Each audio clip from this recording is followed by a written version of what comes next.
you start feeling ready for the week, your body? When does it tell you that you're ready to go? That's a great question. Usually around kickoff. They showed you on the TV broadcast when that 15-15 tie game before your guys' drive to put them ahead. You were kind of laughing, smiling. Where does that slow heartbeat come from? You know, despite what may have happened in the 3 previous quarters, whatever. Where does that come from? That relaxation?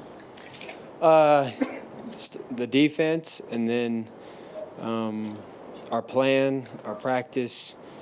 The preparation we put in, the guys that are run out there with me, Cortland, J.K., Evan, the O-line. I just know we're going to get it done. Well, you didn't make any deals today as a team, but Coach Payton said he likes this team and all that kind of stuff. You know, how much does he tell you guys just how much he kind of likes this unit and have confidence in this unit?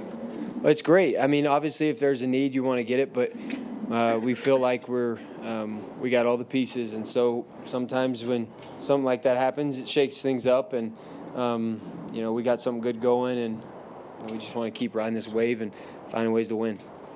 Is there something you can put your finger on, or maybe more than one thing, that can make your offense be consistent quarters 1 through 4 instead of these fourth quarter avalanches after 3 struggling quarters? I think, if we can find a way not to have to play the number 1 defense in the league, that might help. But they're trying to keep us from scoring at the same time we're trying to score. So it's not easy, and we found ways at times. And the good thing is we've fooled guys like you to believing that's easy at some point in the game. So I think that's we always want to score every drive. That's point blank period. That's our goal. Sometimes we fall short of that goal, and we have to rely on the next drive and go score the next drive. But I think at times we execute better than others, and then we just got to find a way to execute all of them like they're the most important thing ever. And we're always really close, and so that's the good thing. Bo, as a captain and quarterback of this team on a 6-game win streak, how do you keep your focus on this game and not looking too far ahead? Well, I think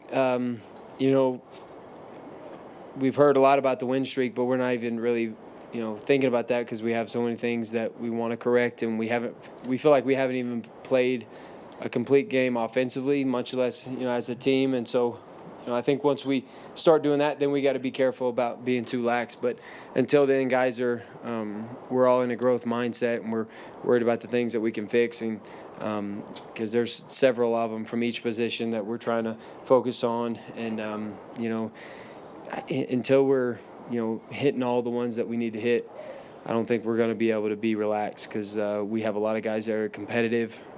We don't have a bunch of front runners, and we just got a locker room full of guys that are trying to race to improve and improve faster than everybody else in the league. Well, it's just a few days, but what have been your initial impressions of Mercedes so far, just as a player and as a guy? Well, we've had, like I said, he's right next door in the locker room. We're right there, so we see each other every day.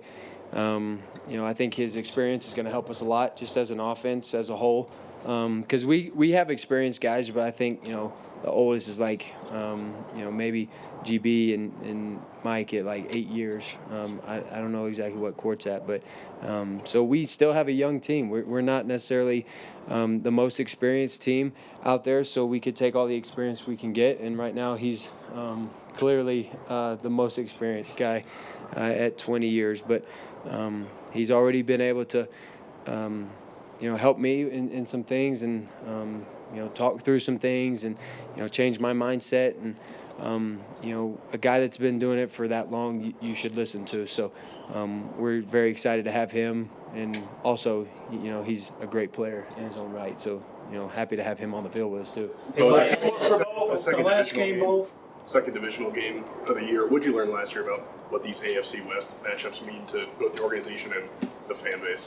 Well, to us first, we got to win them. These are the ones that have the most weight to them. These are the ones that you got to go in there and win to set yourself up for the playoffs. And so as a team, these are the most important for us. And then obviously organization and city and fans. This is been playing these teams for a long time, so a lot of rivalries, and these are the fun ones, and it's like playing a conference game in college. These are the ones that you look forward to. These are why you're a Bronco, to beat teams like this. But just like all the other ones, it's not going to be easy. We're going to have to play really good, and it'll be a fun Thursday night football environment.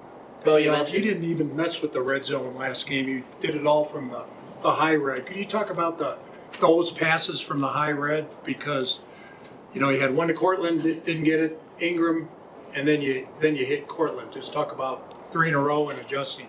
Well, we thought we would save all our red zone plays for the next couple of weeks, and didn't want to show any of them. So we decided we'd score from a little bit further out, easier on guys, get off the field. But I think it's just, we got some playmakers. We got guys that can go the distance. We don't have to necessarily be in the red zone to score, and that's what's, honestly, as an offense, you don't want to always have to score in the red zone. You want to have these explosive plays that you score and you get off the field. RJ continues to make cool plays, especially out of the backfield.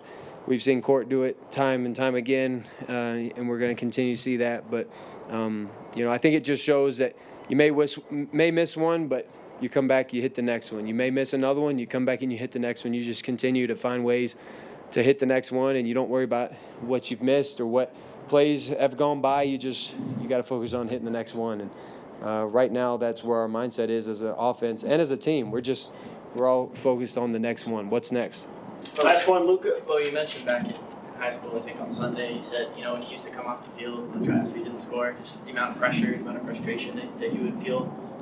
When did that sort of feeling shift for you, or when did you learn to kind of work through that? At what point in your career, and where are you with that now?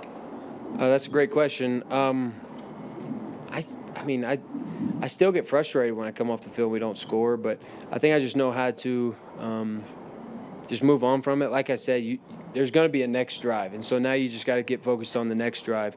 And I think it's a weekly challenge. I think it's game by game. You have to weather the storm, and sometimes everything feels like it's open and it's clicking and it's the best day ever. And then other days it's like this is it's a tough day. We're gonna have to battle. And I think honestly that's a lot like life. You don't always have good days. You got several bad days, several bad things come up, but you just got to focus on the next one. You got to focus on the next drive, the next play, the next day. Get to the next one, and have patience and know that you're going to have another opportunity, and life's going to go on. It's going to continue to move, and you just got to move with it.